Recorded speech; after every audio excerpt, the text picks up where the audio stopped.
Ever wondered why some brokers get raved about over and over again while others, they just get forgotten? It's not just about being good, it's about how you show up in those tiny moments that most advisors miss. So in this episode, I'm going to break down the 10 micro moments that turn ordinary client experiences into unforgettable ones, and also how you can bake them into your process today. Let's dive straight into it. That first micro moment that turns someone from a client to a raving fan, one of those is that you respond fast. Even a quick reply builds trust. It shows you're on it before they start chasing you.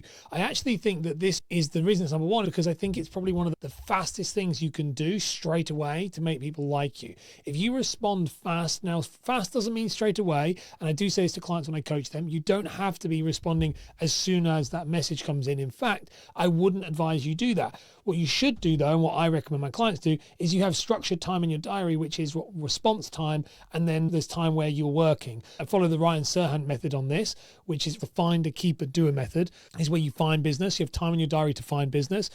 Keeper is when you have time in your diary to keep business, which is what we're talking about here. And doer is if you have time in your diary to do business. In other words, actually selling stuff. The keeper time is in my diary. I have 3 hours in my diary where I have times where I would respond to clients and answer any WhatsApp messages or emails that come in. This is the type of thing you can do yourself as a broker, is having something very clear and that you know you're going to respond to those messages. Now, when you structure this into your diary, it means you don't leave it to chance, because we can all be on it when we're firing at all cylinders. But if we're not on it and we have a rough day, for example, we might not get back to that client. And the other thing you don't want to do with this is what I'm not saying here is respond to them as soon as that message comes in. In fact, what that is going to do is train them that your time is less valuable than theirs. So they'll expect you to drop everything when you don't respond. And guess what? When you then don't respond within the first 20 minutes, 10 minutes, then they will get annoyed. But if you respond to them always within that kind of 24-hour period, which is what I say to people, you want to respond within a working day, but there's a 24-hour if you need to, then if you say to someone you're going to respond within 24 hours, but you always do quicker than that because of the way it's set up and the way you do it, then guess what? They're going to like you more because you're doing more than what you said they were going to do, which is a game changer. The second thing that's going to turn a client into a raving fan, which is a small change, is that you explain the process clearly. Clients relax when they know what's coming. A simple "here's what goes next" goes further than you think. My entire structure with the discovery call, the submission call, the whole mortgage business mastery system is built around this exact concept. People do not have a problem with things if they know what it is, that it's expected, that it's going to be in the process. Where does this matter? Fees and protection obviously are huge ones. So fees and protection, if they're introduced early, they're okay with it. If it's introduced late, they're not. And so getting really good at letting people know very clearly what we're doing is important. Now, how do I do this with my clients? One of the things I teach with them is the first thing we do on every single discovery call and also submission call is we set what we call an intention and agenda. So we set an intention, what the intention of the call is, and then we set the agenda of the call, what are the things we're going to be going through, and then we set the outcome of the call, which is another thing I really like. The outcome being what we're expecting to get out of this. So the intention for a discovery call, for example, might be that we are going to see if this is a fit, to see if this is something that we would like to work together. That's the goal, and see if it's a good fit. That could be the intention. The agenda could be, I'm going to learn all about you and your situation. I'm going to go through your numbers and your figures. I'm then going to tell you about what I do, and then I'll give you some rough figures around what you could potentially borrow. That could be an agenda. And then the outcome could be, at the end of this call, we're going to agree whether we should work together or not. And if you go either way, that's absolutely fine, but that's what we want to reach at the end of this call. A very clear message. It's a very clear intention, agenda, and outcome structure. And what that does is means that people love it because you're doing what you say you're going to do. The mistake that people make is they don't say anything, because we have it in our head. Years ago, one of my clients, who's no longer a client now, he left because he said, "Ash, I feel like you're winging it." And if anyone knew me, especially now, would know I don't wing anything. Like, everything is so structured to the nines back end, but I just hadn't shown him. I hadn't shown him the structure. And by the time I'd shown him it was too late, because he'd built this thing in his mind that he didn't have it. That was a lesson I learned. Make it very clear what people are going to do.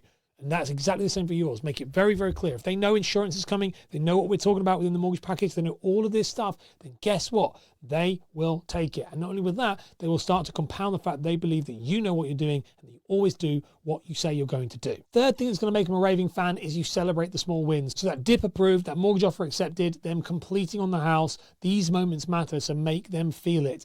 This is so useful because it makes it look like you're more than just transactional business. To them, That's an exciting moment. Make them feel like you are sharing in that excitement too.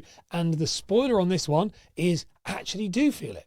You'll love your job more if you enjoy the fact that these guys are winning it. And these are the ones who do the best. The brokers who do the best are the ones who actually love what they're doing. They love the outcomes they're getting. And many of you listening to this or watching this will be going, that's me. I love that. I love watching my clients get those wins. The reason I have been so successful over the last 6.5 years, time and time again, and I get asked it, and this sounds so cheesy, but I get asked it again and again. Everything's constantly gone up and up and up. I've got waiting lists, everything's, what is the secret sauce? And when I say the secret sauce is, I actually genuinely care. And then I celebrate that with my clients. It genuinely is that. And that is, it's so simple. I remember a client saying this to me years ago. It's so simple, we've forgotten how to do it. There's always this hack and this tip and this trick. But actually, the biggest one is just celebrate the wins. A win for them is a big deal. And if you're in that with them, they'll love you for it because they feel like you're sharing it with them, that you're part of that journey. And actually, as a broker, if you want to enjoy your job more, you want to be part of that journey too. I think it starts to go wrong when you want to get yourself out of that journey. Personally, that's just my personal opinion. I think it can start to get a bit sour when you're trying to remove yourself from that process. I think it starts to get a little bit messy and then you start to neglect it and resent it, which I think is a bit of a shame. Number 4 you've got is you check in before they do. So silence creates doubts. A quick just keeping you updated keeps confidence high. You need to check in all the time. I remember working with an estate agent years ago. His name was Matt Jones. Very, very nice guy. Militant in how he ran his agency. And it's a similar type of lesson, but I remember him taking this call and this guy called into the office. One of the vendors called into the office and he wanted to speak to Matt. And he was chasing Matt up. And he said, I can't talk to him. He could talk to him. There was nothing there. He was absolutely fine. So I can't talk to him. The negotiator looked at him because Matt would just come into this office and taken over this office. And he was like, you're free, but you're saying no. And he was like, yeah, no, I'm busy. And he wasn't busy. And I remember thinking, that's a bit strange. Then he said, oh, Matt will call you back. He's just currently busy right now. And I remember at the time thinking, this is odd. And everyone else being like, this is a bit weird. Like, why did you do that? And this is where it was a masterclass that I learned was he then said, never let anybody call you and chase you for the update. He said, this guy is really impatient. I would have called him. He said, but he's now chasing me. He said, when I get on that phone, I'm going to pick up that phone to him. So if I pick up that phone to him now, I don't know my facts. I don't know my figures. I don't know anything. Instead, he said, what's going to happen is this guy's going to go, what's going on in my house? And I'm going to go, oh, let me just check. Let me pull it up. And it's going to look like a mess. Instead, what's going to happen now is I'm now going to spend the next 10 minutes. I'm going to research everything I can about his house. I'm going to look at the data. I'm going to see what we've got. And then I'm going to call him back because I'm in control. And I'm now letting him know. He thinks I all knew this stuff already. He said, so I'm now letting him know I'm in control of this. It's okay. And he said, I'm not just doing it for myself. I'm doing it for the client because the client wants to know that we've got their back. And the moment they feel like you've just gone silent on them and you don't really know about it, it's a big deal. And this is something we see a lot. I remember that walking away from it thinking, gosh, that's crazy. Controlling the narrative yourself. What was also great within this story and within this situation is you want to make sure you don't just disappear. The amount of people who disappear at the end of the mortgage has been offered and it's like gone, done, or you disappear because nothing's happening. You need to tell them what's going on. Even if there's nothing really going on, ask them, how's everything going on your end? I do this. We have this, again, within the Mortgage Business Mastery System in the client retention part, because there's 4 parts: lead generation, sales maximization, client retention, and then once you do all 3 of those, it's scaling and growth. But in the client retention part, there is a section which is this 12-week follow-up system where you follow up with people for 12 weeks. It's actually more than 12 weeks. It's 9 months. It's a 9-month follow-up system, 3 quarters. So it is very, very important. So it's a lot longer than 12 weeks. But it's this follow-up system that goes through that means that you're constantly in contact with the client, because if you're in contact with them, you will keep their trust. And that's really important. Number 5 is you remember what matters to them. So their kids' names, their moving dates, their goals, the personal touch doesn't go unnoticed. These soft facts are crucial, and yet they are overlooked by so many advisors today. If you're just referring to their kid as their kid, not a good move. Oh, you've got children, haven't you? Yeah, not great. You need to remember them. If they've actually said it, remember it. If they have goals and aspirations, remember it. If you can't remember it, note it down. Everybody notes stuff down. I have over 50 clients at this point, one-to-one coaching. The amount of people I speak to, I love them all. They're great. But there's so much stuff that I need to remember. I have copious notes about these clients. Everything about what we discussed, all the transcriptions, video recordings. If I need to know so before I jump on a call with a client, I know who they are. Of course, I've coached them for years. But I jump on that call. Before I do that, I look at my notes. I watch the replay of the small parts of the replays, the last call, and I get myself back up to speed with exactly where they are and exactly what they're doing, because it's important to them. And if it's important to them, it's important to me. And I think that's really useful for you to remember when you do this as advisors, is focusing on those little things. It's free. And this stuff will make you more successful. It will get you more referrals. It will get you more business, because the more clients rave about you, which is customer retention. This whole episode is about customer retention at the end of the day, which is within those buckets. You will do well. It's so important. But if you're throwing those soft facts away, and you can only get these good soft facts with a good discovery call, in my opinion. Again, probably polarizing, but in my opinion, that's the case. You need to have a solid discovery call. You need to have a discovery call that is about an hour long, has a structure built into it. You know, shameless plug, my discovery call. But you have your own, doesn't matter. But you need to have a structure where this is baked into it, so you're getting that data. If you are just getting those basic things, how much money do you make? Have you got any credit commitments? Dependents? Have you got any dependents? I've got 2 children. They're my world. They're my everything. Dependence is so clinical. It's just, ugh. Have you got children? Yeah, boy, girl, what have you got? Oh, okay, I've got a boy and a girl. Oh, how old are they? Da-da-da. All of this stuff is, oh, what's they like? What are this? If you get me talking, guess what? I'm going to like you more. Even if you don't care about what my kids are called or what my dog's called, they will start to like you. All these things, it's important for insurance because it's showing them that you know what their situation is. So that's why you've recommended it. Very, very, very valuable. And again, don't be that arrogant guy or arrogant girl who just doesn't do it. And I don't know why we don't do it. It's crazy. Number 6 that's going to make them love you and turn into a raving fan is you make the complex feel simple. So skip the jargon, explain it like you would to a mate over a coffee. To explain something in a simple way is actually very, very, very hard. And I'm not the best at this, if I'm going to be completely honest. I have a knack of, because I'm very, very interested in things, and I'm a bit of an obsessive personality, and I love that about what I do. I work 6 days a week. I'm obsessed with this stuff. It's my hobby as well as my work. And so I can have a tendency to lean into the complex, even though that's hard for people to understand. People, sometimes the coach calls like, I'm losing you because I'm going deep. Yeah, you're off into the rabbit hole, which is fine. But I know, I've always known how important this is, to spend time and I've got way better at it, way, way better over the years. And people can fall foul for this, is that you need to learn how to explain something in short sentences, very short, very simple sentences, very easy to understand structures, frameworks. And it's why I'm a big fan of structures and of frameworks. And even these 10 steps, this podcast structure is very much a list kind of structure. And you've noticed a lot of my newer episodes are more list structures. Again, it's easier to understand.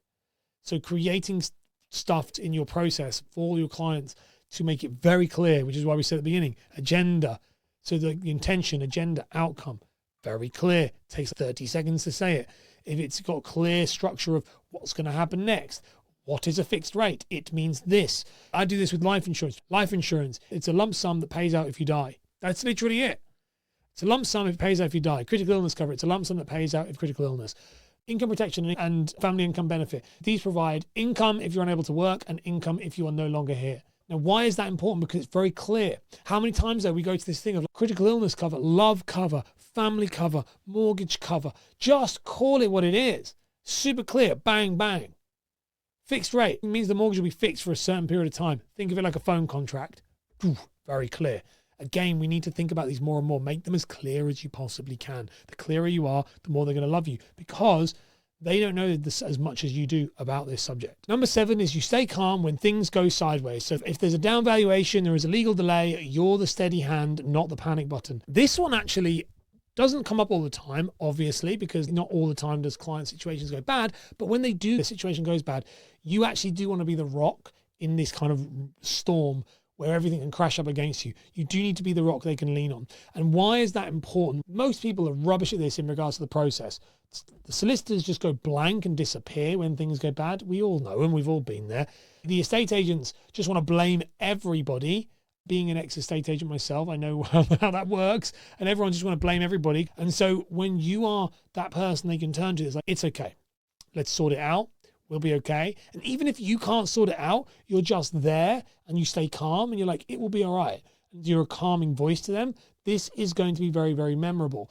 And these clients, interestingly, the clients who have bad situations happen to them, but a positive interaction with you during that, will stay with you forever. And they are going to rave about you to everybody because you're showing what true value is.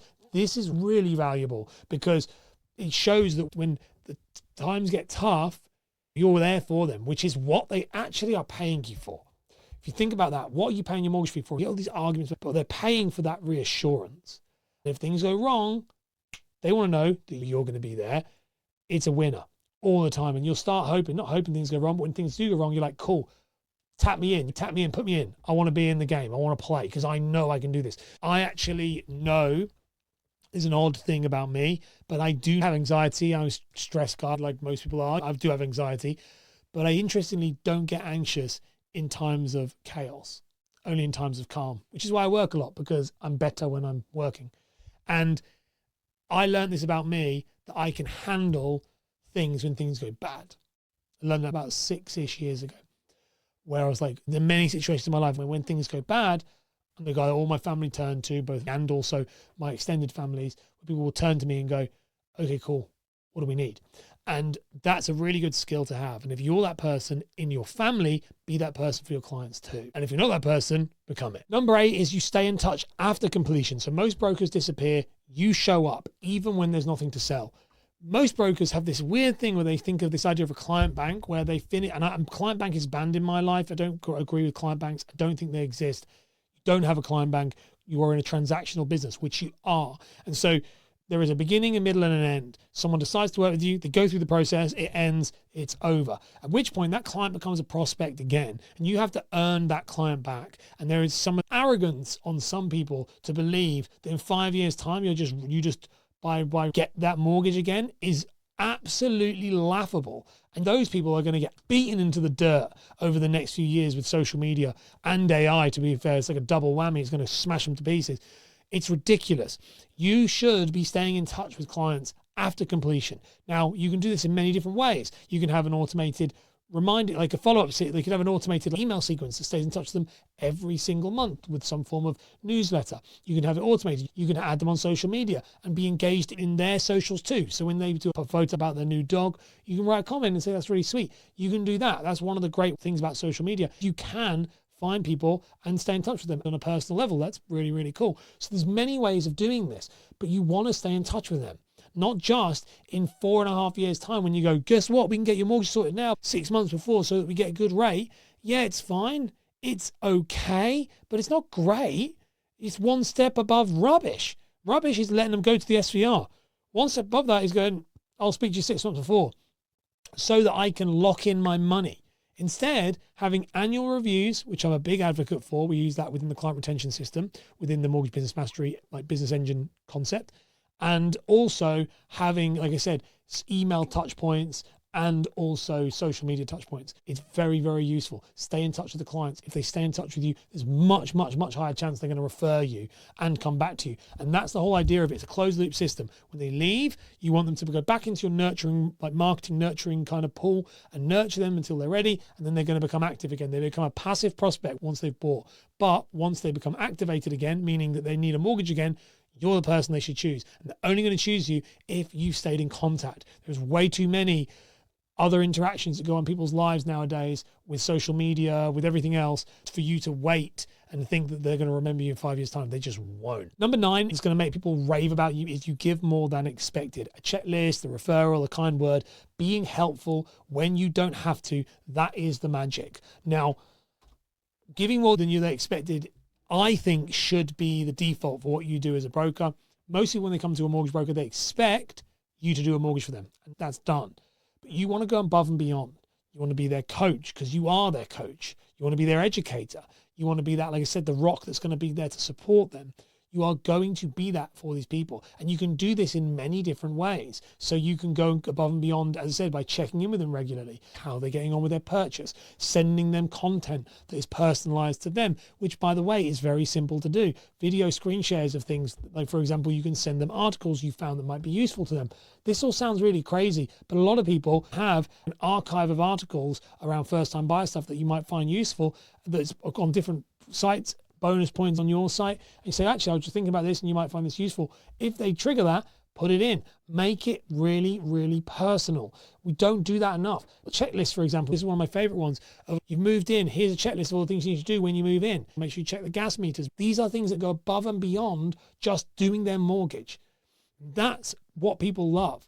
And by the way, protection is this. If you teach them how to protect themselves through insurance, this is going above and beyond. And what's really funny about protection is when you learn to sell it properly, people will actually see it as a massive bonus, not as a negative, but as a bonus. But it's very hard to change the mindset for ourselves to get that in our head.